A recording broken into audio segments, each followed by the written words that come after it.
Hi, this is Physio Pro 3 channel. In today's video, I will show you how to find scheduled message on Instagram.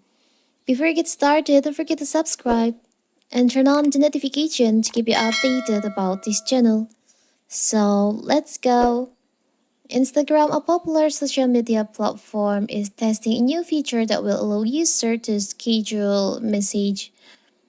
So on my previous video, I've shown you how to schedule message on your Instagram. So now what if you want to see that scheduled message, it's so simple. You can open your Instagram, your DM section. You can open on the conversation that you want to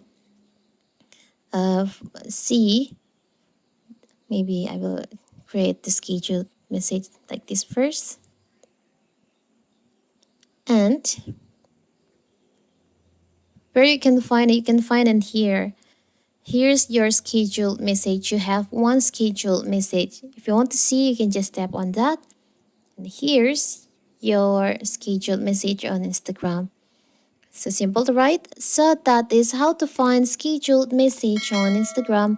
Don't forget to like and subscribe and turn on the notification to keep you updated about this channel. Thank you and see you.